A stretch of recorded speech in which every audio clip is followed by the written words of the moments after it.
You wrote a book a while ago called Pink Suit for a Blue Day.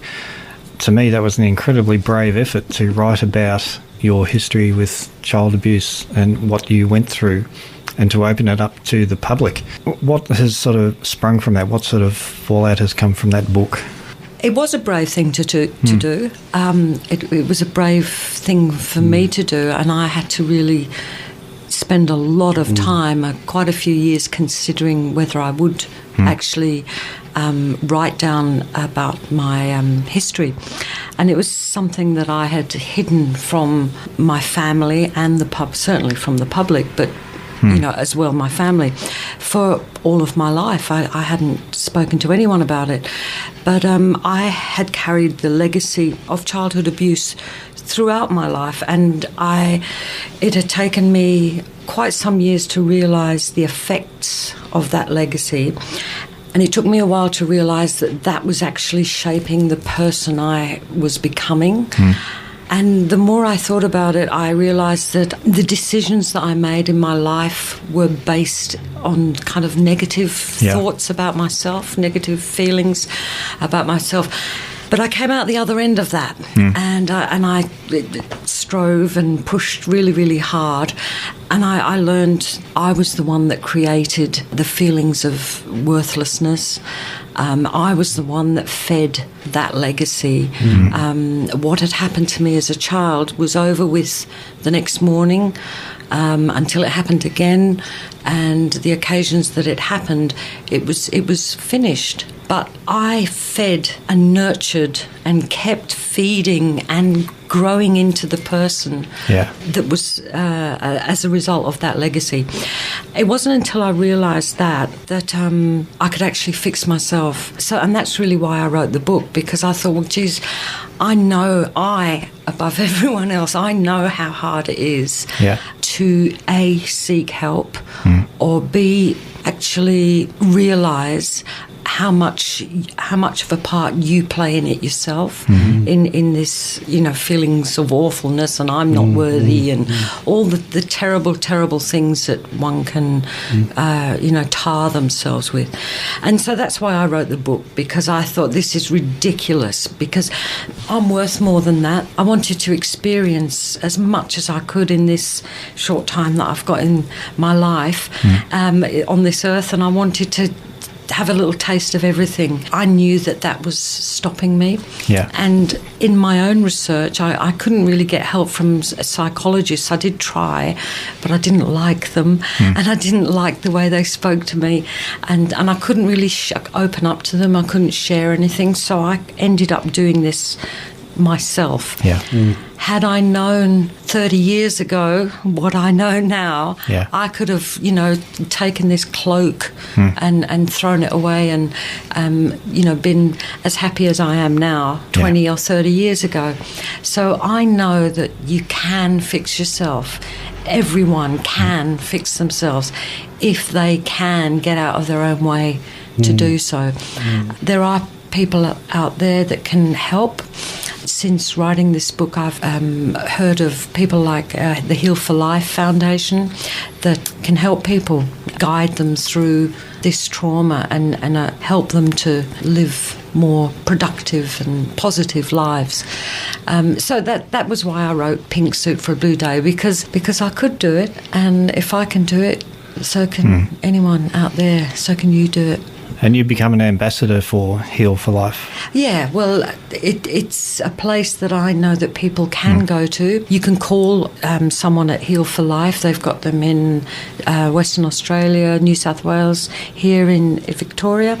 The person that answers the phone when you call them up is a survivor of some sort of childhood abuse. They've come through it, they know what you're talking about, and they will listen to you. They're there to listen to you. I was just thinking as you were talking then that it's taken a great depth of humility and strength to choose that sort of journey when you've got that sort of social appeal and I guess social fame to some degree, and to actually go inside yourself and actually choose to to take a harder road than the sort of surface reality that we all at times Well, I live felt in. obliged.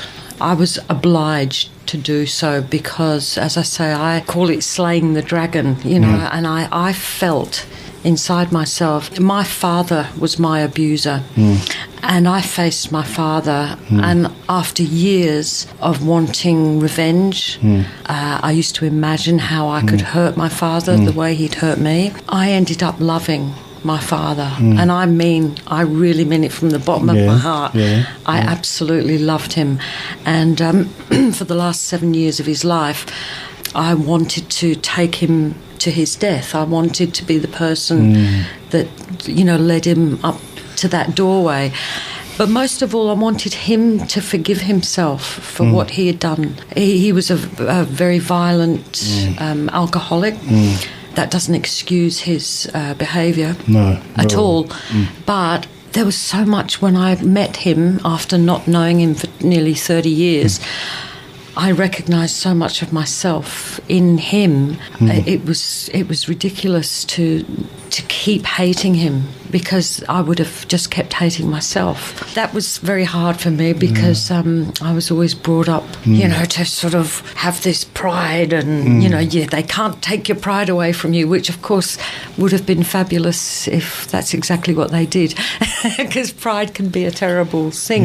You know, it can sort of bind you up. And so as I say, the wonderful thing that came for me was loving my father. By the time he passed away, I lost a very good friend, and I really wanted more time with him. But I was thrilled for the, you know, that we had got to make up. And I talk about this in Pink Suit for a Blue Day, that through doing that, and I didn't kind of sit down and think, if I can do A, B and C and make up with Dad, then I'll be a whole and happy person. It wasn't like that. It was just, I just wanted to keep myself open to the possibilities, and that was the only thing that I was actually conscious of and aware of, that if I could remain open to whatever possibility, I could walk away if ever I wanted to. If I felt uncomfortable, I could leave.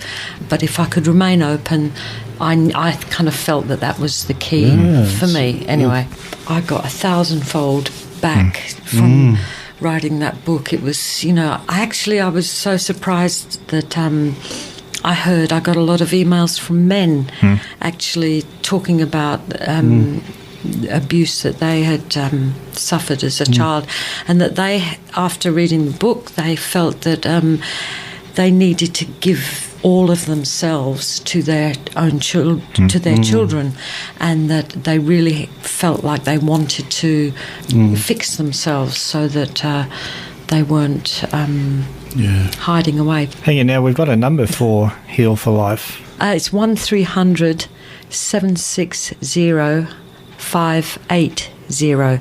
That's Heal for Life, 1300 760 580. Coming into the more current music of yours, Moving right along.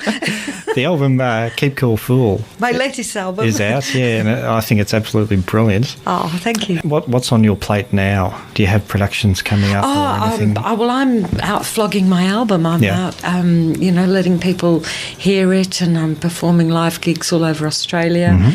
Letting people hear my brand new album, which is great. I'm really loving the vibe of this album. It's very, very groovy. Well, thank you very much for coming into the Bat Cave. You're It was most great welcome. to have Thank you. you for having me, Percy. And thanks, great.